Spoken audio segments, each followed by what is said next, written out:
Semper Crescis, Omni Crescis, Vicare te stabilis, obturat, et curat, ludum mentis agiem, digestatem, potestatem, dissolvitur agiem, sos in manis.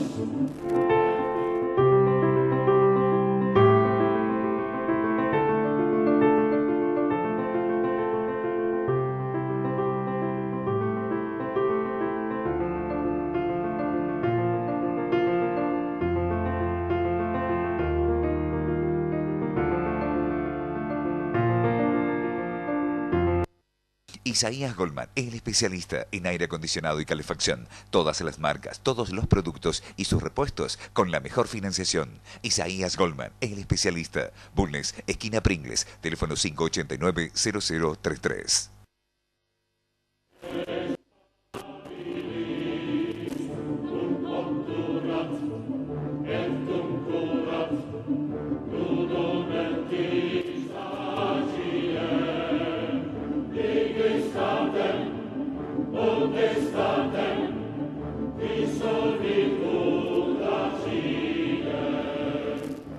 Bienvenidos a Palabra de Honor, el programa de política, economía y temas de actualidad en donde no pretendo que aceptes mi opinión, sino que pienses antes de aceptar. Solo Homo sapiens cuando la razón se ejerce en absoluta libertad. Hoy no tenemos invitado porque he decidido charlar con Lucas sobre un tema que ha generado mucha expectativa y muchos llamados telefónicos y mails. De hecho, mucha gente a mí me ha preguntado por qué el Cara o Seca de la historia es tan corto.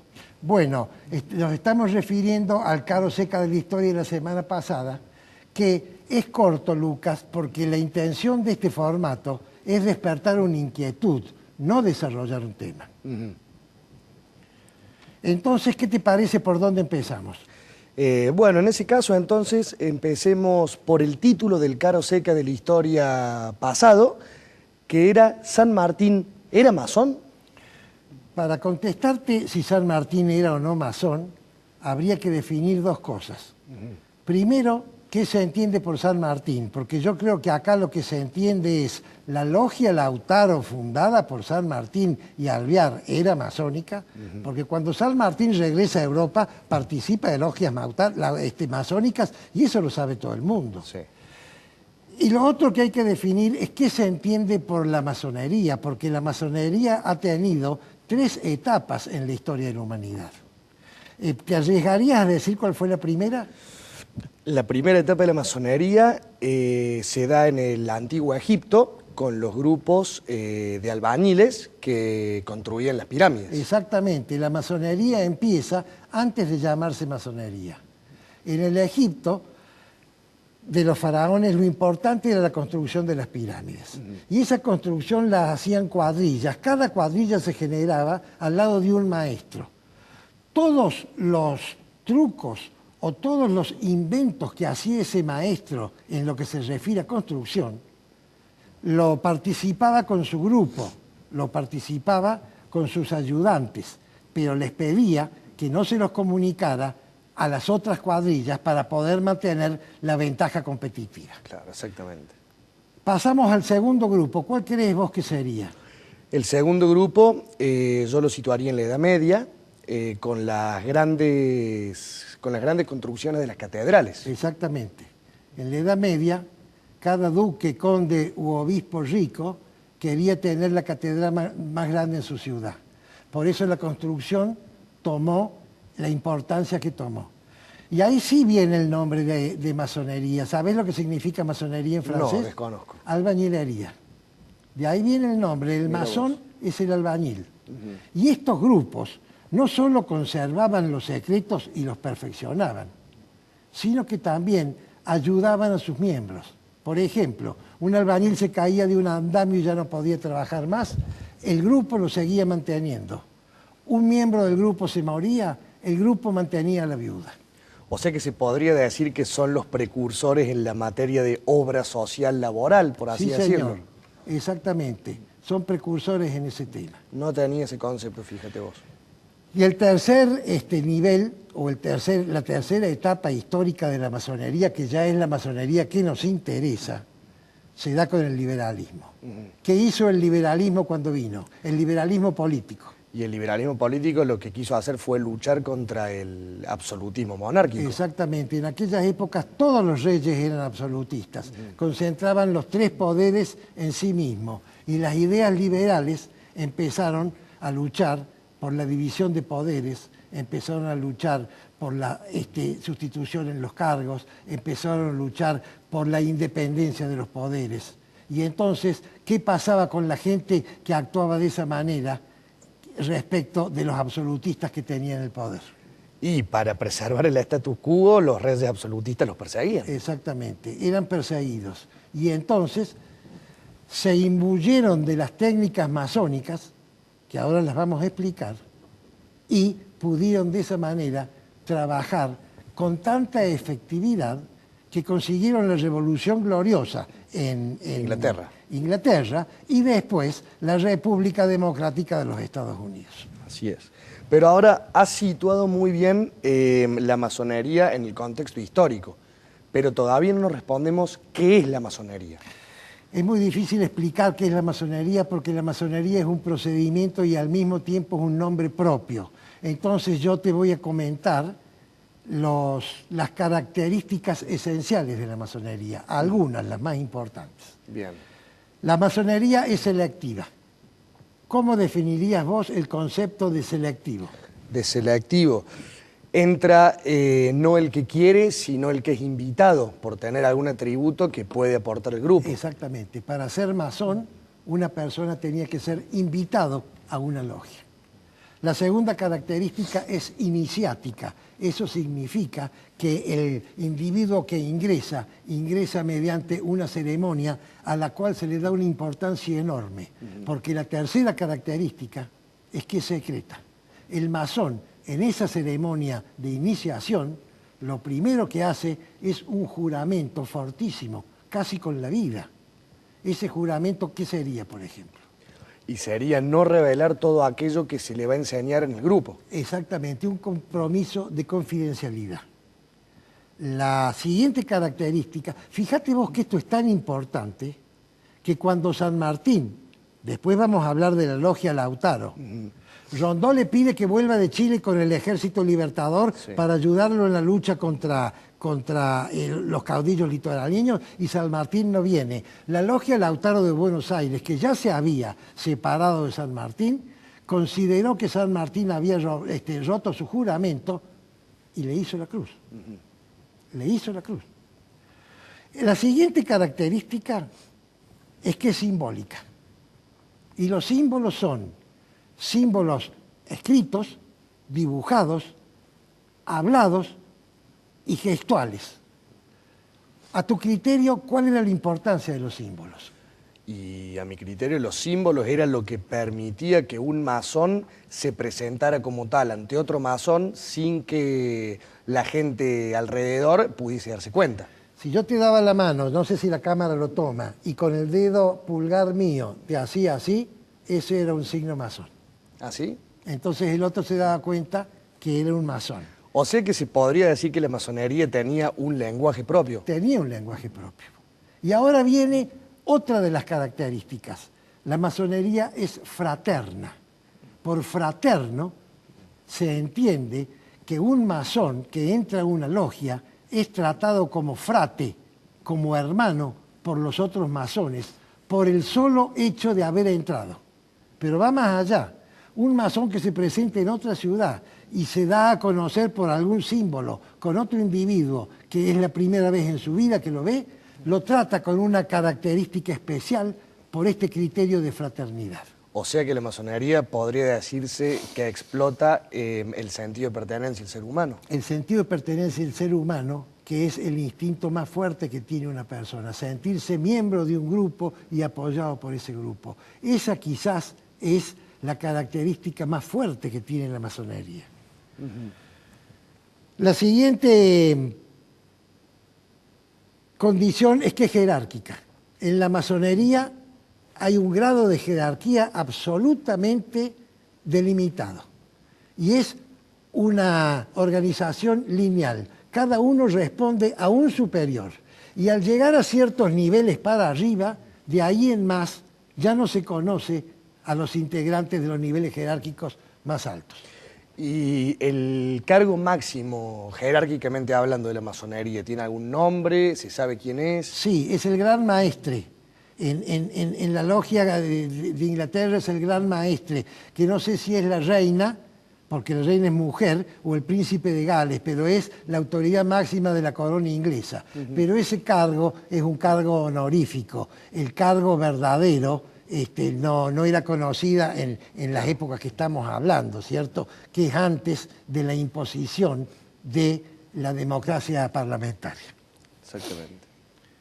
El paso siguiente es muy interesante. La masonería es una institución que tiene un carácter internacional. ¿Entendés lo que eso significa? Y, digamos, le da más importancia al hecho de ser masón que al hecho de pertenecer a un país o de ser inglés, francés. Sí, señor. La masonería es una institución supranacional, está por encima de los estados nacionales, que era la institución máxima de aquel momento. Hoy en día el mundo está cambiando, ya estamos hablando de nuevas organizaciones más flexibles, ¿cierto? Por la globalización. Por la globalización. El mundo está cambiando, pero en aquella época el ser supranacional solo lo tenían los masones. Por eso han sido tan criticados por los nacionalistas. El paso siguiente ¿El siguiente? es muy interesante. La masonería es deísta. ¿Sabés lo que es el deísmo? No, explícame la diferencia con el ser religioso, que no me queda muy claro. El deísta cree en Dios, pero no a través de una religión. No cree en Dios por la fe, sino que cree en Dios por la razón. Y entonces se habla de un gran arquitecto, que es el que ha creado el mundo, pero ese creador no tiene trato permanente con sus criaturas, como tiene en las religiones. Y el último característica, ya me están apurando, es que es apolítica, y por eso yo digo que la logia Lautaro no era masónica, porque apolítica significa apolítica partidaria. Sí. Es decir, las logias masónicas no se armaban para apoyar poderes políticos de personas, para apoyar el partido A respecto del partido B, sino para apoyar ideas, ¿cierto? La democracia parlamentaria, por ejemplo, era la más importante, la libertad, la fraternidad. En cambio, la logia Lautaro es una institución eminentemente política. La fundó San Martín y la fundó Alvear para conseguir poder político. Y vaya que lo consiguieron. San Martín puso el regimiento de granaderos a caballo en la plaza, junto con otros 2 regimientos, y eso hizo que el primer triunvirato renunciara. Y Alvear llegó a director. Claro que Alvear después utilizó la logia para beneficio propio, pero eso ya es otra historia.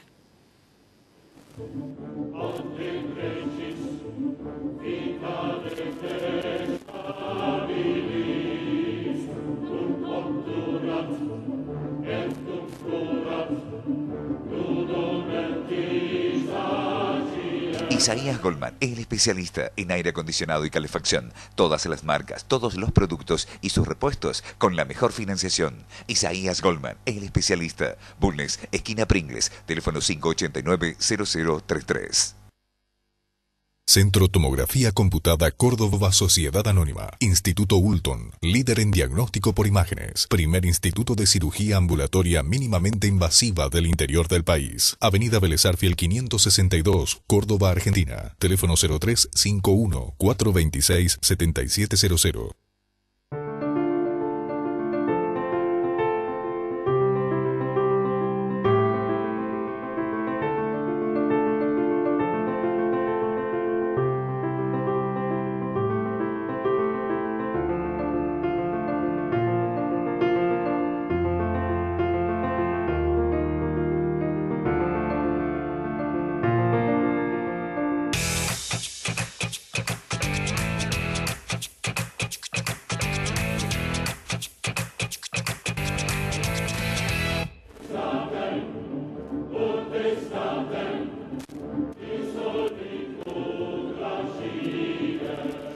Hace una semana se han cumplido 30 años de la modificación de la Constitución de la provincia de Córdoba del año 87.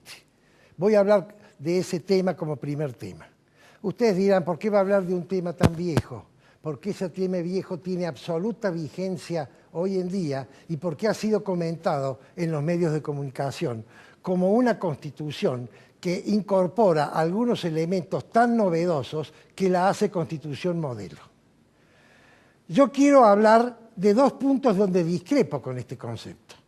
El primero es ese artículo, ya lo he comentado, de nuestra Constitución, que dice que toda persona, todo cordobés, tiene el derecho de disfrutar de una propiedad digna.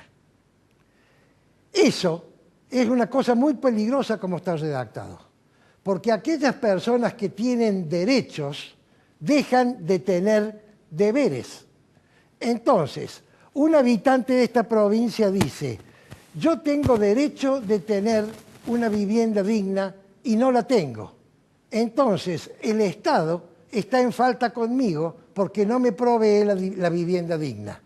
Pero como el Estado no es generador de recursos, en realidad lo que está diciendo es aquellas personas que tienen trabajos que generan recursos, tienen la obligación de pagarme a mí una vivienda digna, haga yo esfuerzo o no haga para tenerlo. Eso es un concepto populista, eso es un concepto injusto y eso es un concepto muy peligroso.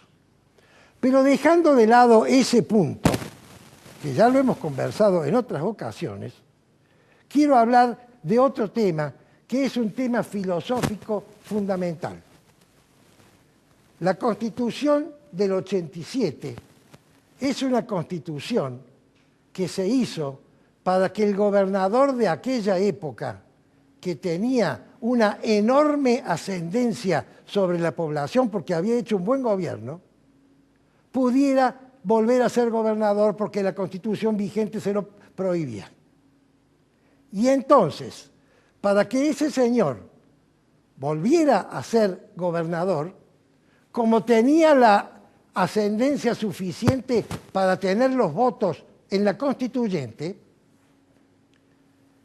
diseñó una modificación de la Constitución cuyo verdadero e inicial objetivo era ser reelecto, que se pusiera un artículo que permitiera la reelección. Sin perjuicio que después se pusieran 50 artículos más excelentes. ¿Por qué sin perjuicio? Porque el objeto de la modificación era un objeto que priorizaba el interés personal de una persona, y en este caso peor porque era del gobernante que tenía el poder, sobre el interés de la comunidad. Y eso se hizo en la Carta Magna.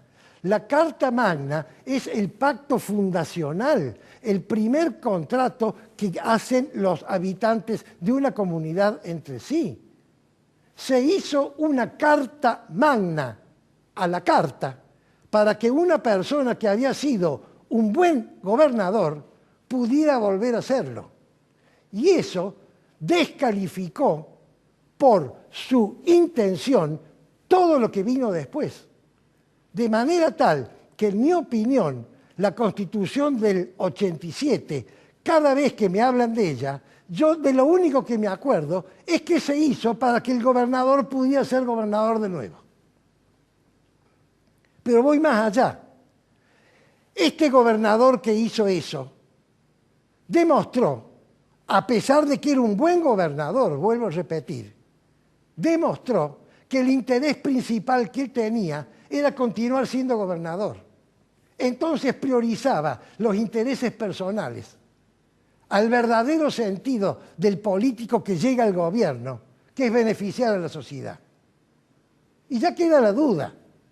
Pero además, todo el grupo que lo acompañó, porque él tenía poder político, entonces lo iba a conseguir, y quien lo acompañaba a él se sumaba al carro del que iba a conseguir los logros que buscaba, apoyaron esto. Pero además, Toda la sociedad se quedó callada y no dijo, no se puede modificar la Constitución para beneficiar a las personas que la están modificando.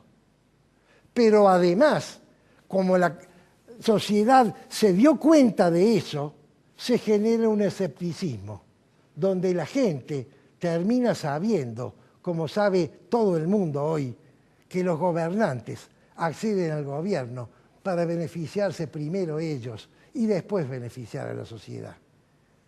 O muchos de los gobernantes, para no ofender a los buenos gobernantes. Y entonces, ese escepticismo que se genera en la sociedad hace que la sociedad, sin pensarlo, sepa, este señor hace eso y yo cuando pueda también lo voy a hacer. Segundo tema. Entramos en un segundo tema. Hemos visto también hace muy pocos días que el jefe de gobierno de la ciudad autónoma de Buenos Aires lo ha separado de su cargo al jefe de policía, que había nombrado 4 meses antes. Este partido político que gobierna la ciudad de Buenos Aires ha estado 8 años, más 1, 9 años, hablando de hacer una policía propia, porque no podía haber policía federal ni policía de la provincia de Buenos Aires porque estaba contaminada. Vamos a hacer una policía propia desde cero.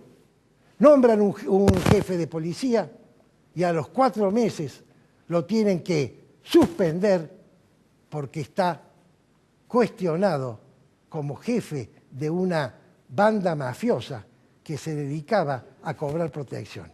Y quien lo cuestiona es uno de los fiscales más serios de la República. Y entonces mi observación es la siguiente.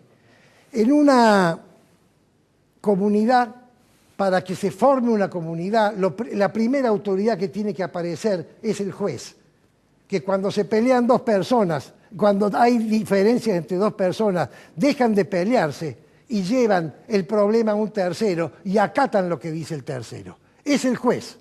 Y la segunda condición de una comunidad es que el monopolio del poder de policía se le da a los gobernantes, al Estado, y la gente deja de buscar el cumplimiento de la ley a través de la fuerza.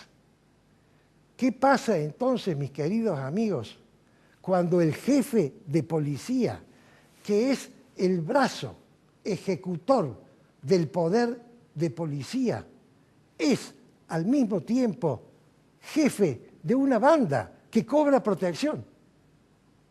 En el caso que así lo fuere, porque estamos en investigación. Imagínense ustedes lo que piensa el ciudadano común, que cuando tiene que ir a pedir que la persona que tiene el monopolio de la fuerza, yo no puedo sacar un revólver y matar a una persona que me ataca porque voy preso. Tengo que ir y decirle al policía, señor policía, protéjame, o a alguien que me roba, señor policía, me han robado. Cuando yo sé que esa persona, el jefe de esa institución, es el jefe de una banda.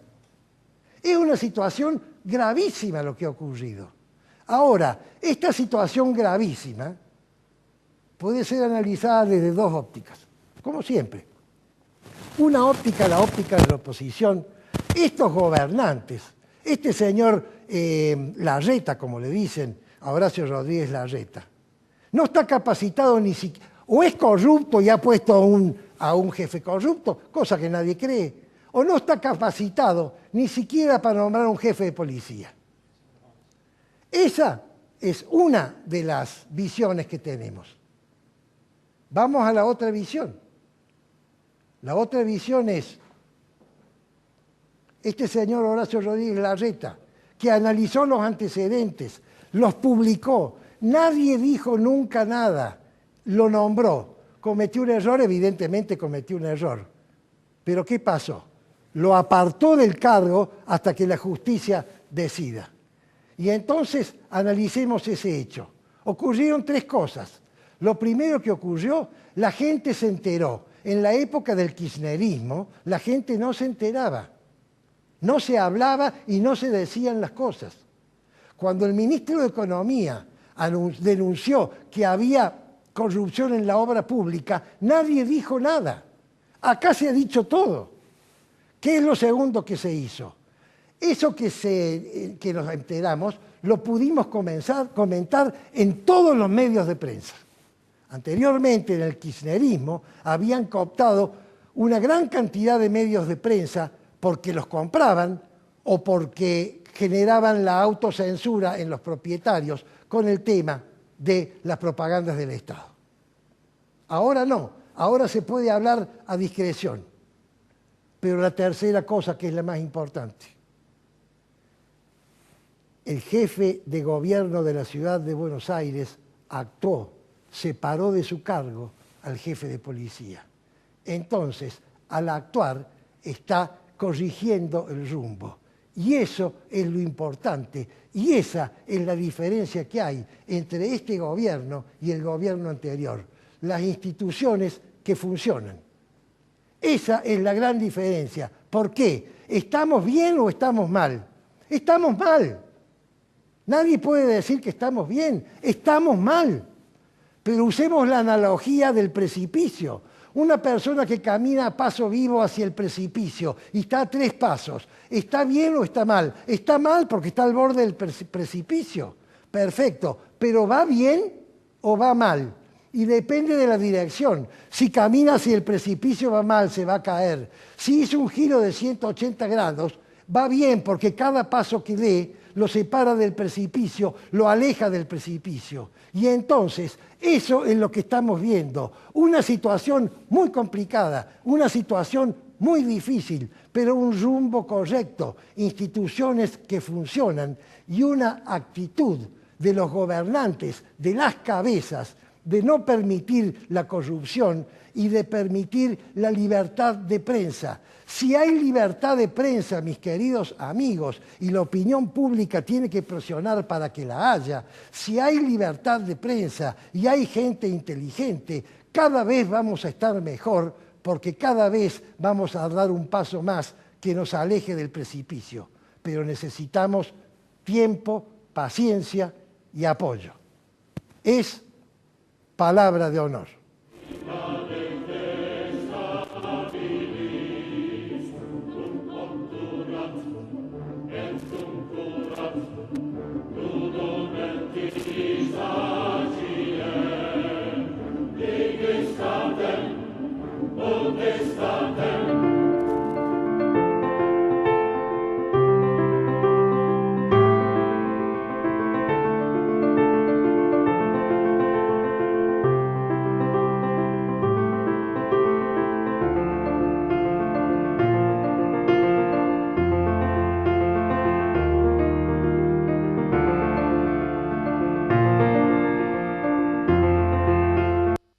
Isaías Goldman, el especialista en aire acondicionado y calefacción. Todas las marcas, todos los productos y sus repuestos con la mejor financiación. Isaías Goldman, el especialista. Bulnes, esquina Pringles, teléfono 589-0033.